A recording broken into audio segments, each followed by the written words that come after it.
Be ready. Start.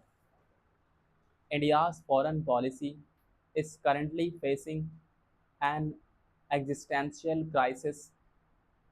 The second term of the Trump administration, which had previously been welcomed by India, has upset India's carefully crafted foreign policy.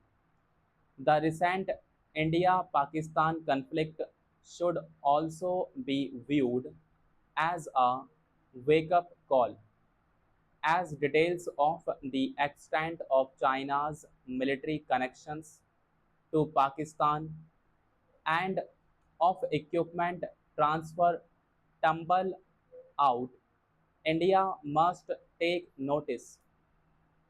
Next to the China Pakistan nexus in the region, it is India's approach to events in West Asia and the Israel Iran conflict that clearly need a relook.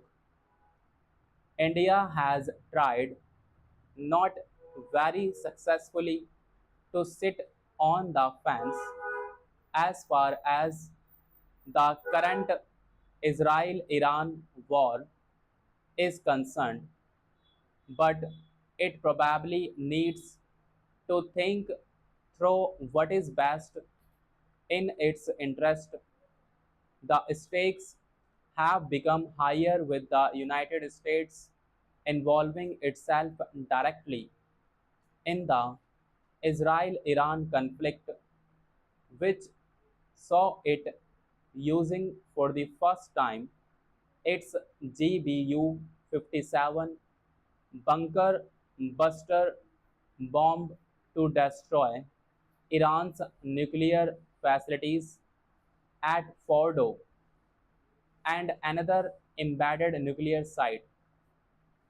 Neutrality is no longer an option, and despite the announcement of a ceasefire, the possibility of an all out war is a distinct possibility.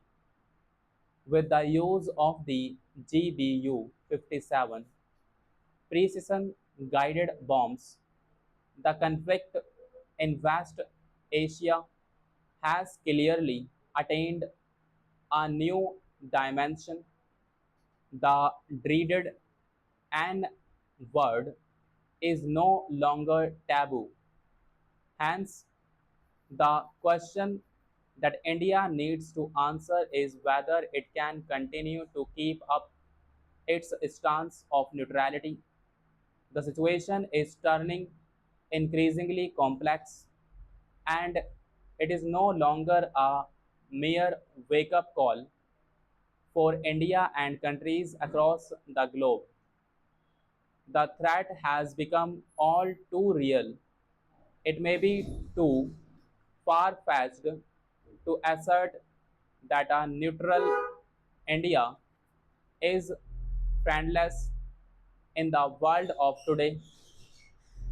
A look at the state of affairs that concerns India would suggest, however, that this could well become the case and that it could continue for quite some time in the future. India's professed leadership of the global south and its patronage of nations across West Asia brought it no dividends during the recent India Pakistan conflict. Instead, India has since been reminded, if this was needed, that it confronts two hostile nuclear powers in its neighborhood, both of whom would have no moral compunctions in utilizing nuclear weapons if the opportunity arose. Hence, India cannot any longer afford to believe that its current policies are bearing fruit. A correct reading of the tea leaves as they exist at present is essential for India's present and its future. Donald Trump's Make America Great Again policies are today adversely impacting India at levels other than just trade and economics. The US president's claims to have effected a ceasefire between India and Pakistan following the short India Pakistan conflict in May, something that India con- contradicts, but which Pakistan's maximum leader, Field Marshal Asim Munir, has publicly endorsed, sets India on a collision course with the US President and his administration. Mr. Trump's lunch for Field Marshal Munir and the fact that Prime Minister Narendra Modi chose not to respond to Mr. Trump's invitation to visit Washington while returning from the G7 meeting in Canada is again likely to be played up by elements in the US and across the world who favor Pakistan against India. The Israel Iran conflict is yet another situation in which India finds itself as an outlier. Neutrality in the compelling circumstances of today is out of sync with reality, as also the situation on the ground. India's tilt towards Israel in recent times, it would appear, has become something of an albatross around India's neck.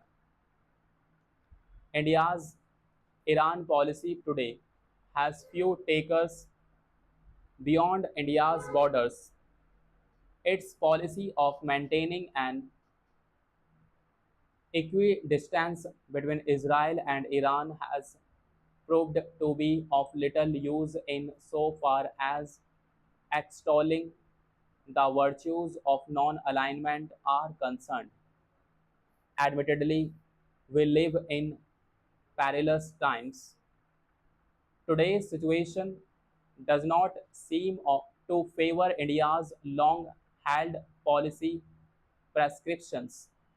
Israel's premeditated attack on Iran's nuclear sites, aided by the US dropping bunker buster bombs, has seen little condemnation across the world.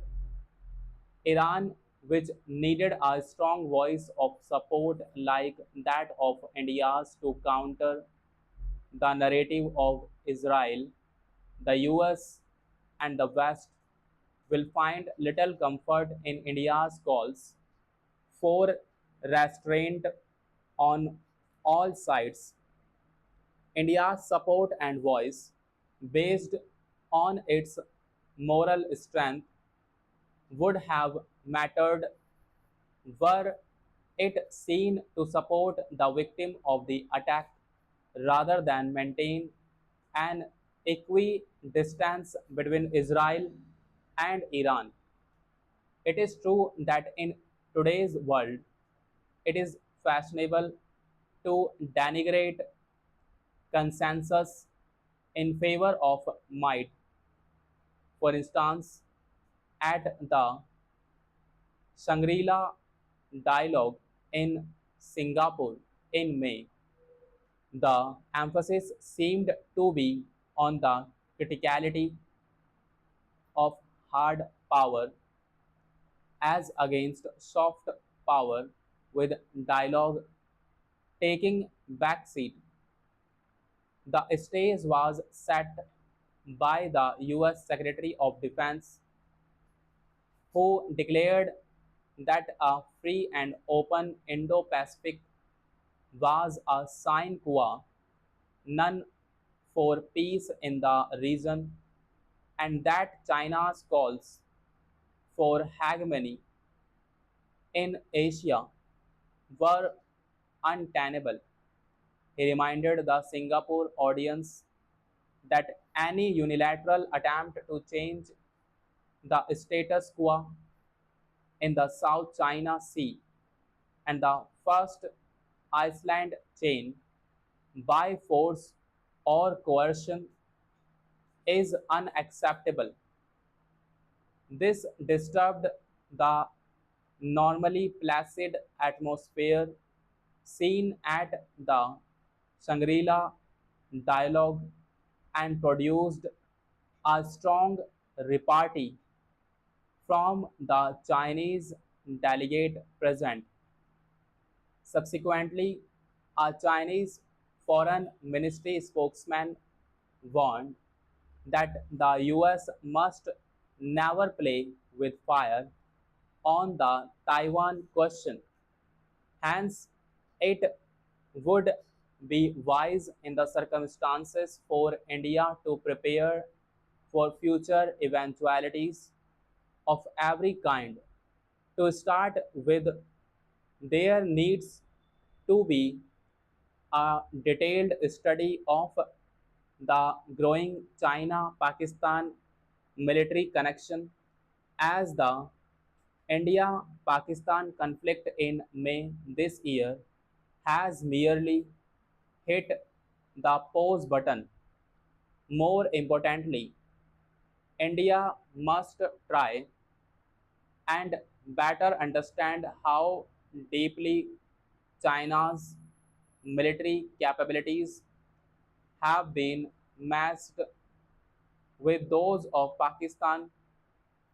The critical role being played today by Chinese weaponry in Pakistan's defense plans and how Pakistan has managed to integrate Chinese systems with its own defense plans and procedures, including its claims of being able to lock on to hostile targets to counter an attack. Additionally, India needs more details regarding the numbers of J-10Cs and JF-17 fighters in Pakistan's inventory as a part of its preparations for a future conflict. India would also do well to examine whether it has the necessary wherewithal for conflicts of longer durations. The United Kingdom, for instance, recently undertook an in depth study of its defense capabilities, which helped highlighted areas of critical weakness, including that of ammunition stockpiles, the need to set up a new national armament system, and a new cyber and electromagnetic command to oversee networks and electronic warfare. For India to prepare for a two front war, it should, apart from learning lessons from the Russia Ukraine war, refine its policies on many such aspects as well. Undoubtedly, artificial intelligence will be a national priority.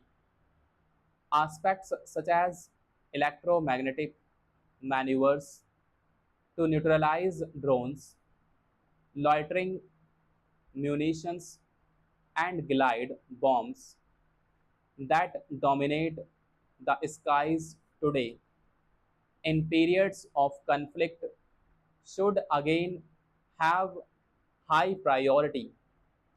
While India remains preoccupied with Pakistan, it would also do well to read the fine print in China's recently published white paper on national security in the new era.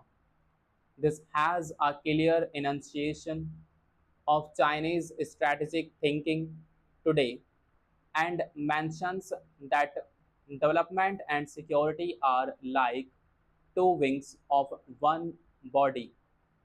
The white paper reads like a testament on the importance of maintaining scientific and technological security at all times and the importance of ensuring maintainability of supply chains. It has also a mention of the situation prevalent in the areas neighboring China, underscoring the fact that these pose threats to China's borders. To include or to conclude, it might bear mentioning that if China intends to reinforce its strategic objectives in Asia, especially in South Asia, the criticality of its alliance with Pakistan to encircle India must not be underestimated. Also, at a time when the N word is being openly bandied about, India must reckon with the fact that China has more than a 3-1 advantage over India in terms of deploying nuclear warheads and an almost 5-1 advantage of if the nuclear warheads of China and Pakistan are combined.